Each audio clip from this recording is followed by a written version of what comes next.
এক লোক তার স্ত্রীকে ডিভোর্স দেওয়ার জন্য আইনজীবীর কাছে গেলেন। আইনজীবী বললেন লোকটিকে যে আপনি ঠিক কী কারণে আপনার স্ত্রীকে ডিভোর্স দিতে চাচ্ছেন। লোকটি শুনে উত্তর দিল, একজন বিবেকবান মানুষ, একজন রুচিশীল মানুষ, একজন সুশিক্ষিত মানুষ কখনো স্ত্রীর বিরুদ্ধে বাইরে বলতে পারেন না, এমনকি ঘরের সদস্যের কাছে পারেন না। কারণ আমার মা বাবা, আমার ভাই বোন আমার, তার না। আমি যদি আমার মা বাবা ভাই বোনের কাছে আমার স্ত্রীর বিরুদ্ধে বলি, তাহলে আমার স্ত্রীকে ছোট করা হয়, প্রকারান্তরে আমি ছোট হই। আমার যদি আত্মসম্মান বোধ থাকে, আমি তা পারি না। আর বাইরে বলা তো প্রশ্নই আসে না, ওইটা সর্বনিম্ন শ্রেণীর ছোট লোকই। আইনজীবী শুনে বেশ খুশি হইলেন এবং বললেন, দ্যাটস গুড।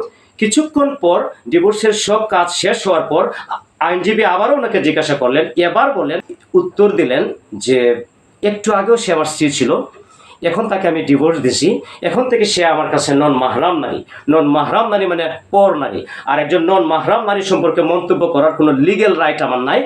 যদি বলেন বিবেকের সেন্টিমেন্ট, তাতেও নাই। যদি বলেন রুচিশীলতা, সুন্দর মন মানসিকতার দিক দিয়া, সেক্ষেত্রেও আমার নাই। এটাকে বলে ব্যক্তিত্ব। নিশ্চিত থাকবেন, আপনি যার বিরুদ্ধে সমালোচনা করছেন সে ছোট হয় না, সমালোচনা আপনাকে ছোট করে।